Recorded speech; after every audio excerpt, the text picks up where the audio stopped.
Kuna tukio la mauaji lililotokea wilaya ya Sengerema.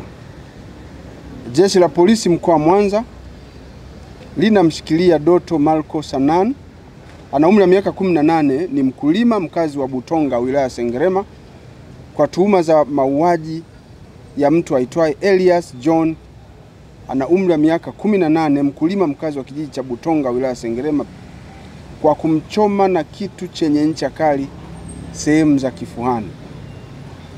Vijana hawa walikuwa wakitaniana, lakini ndipo mmoja akawa amekasirika na kuweza kumfanyia mwenzake shambulio hilo ambalo lilipelekea kifo.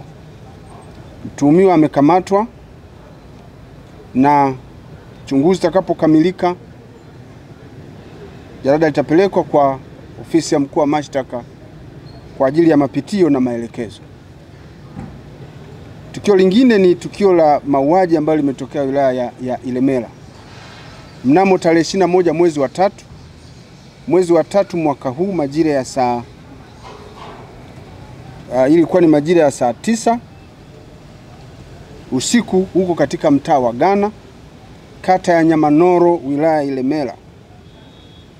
Zilipatikana taarifa za mauaji ya mtu aitwaye Mhochi Joseph Elman, miaka 29. Huyu kijana ni dereva bodaboda na mkazi wa Kitangiri, wilaya ya Ilemela, ambaye aliuawa kwa kushambuliwa sehemu mbalimbali za mwili wake, kitendo kilichopelekea umauti wake.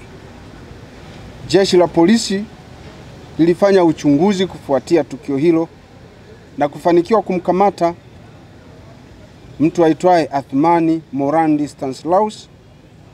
Huyu ana umri wa miaka 36, ni dereva na mkazi wa Ghana, ambaye inasemekana alimshambulia marehemu baada ya kumfumania akiwa amelala na mke wake kwenye chumba chake cha kupanga. Kisha aliamua kumshambulia kwa kutumia kitu chenye ncha kali sehemu mbalimbali za mwili, tukio ambalo lilipelekea kifo hicho. Mtuhumiwa huyo amekamatwa na uchunguzi unaendelea. Chanzo cha tukio hilo ni wivu wa kimapenzi.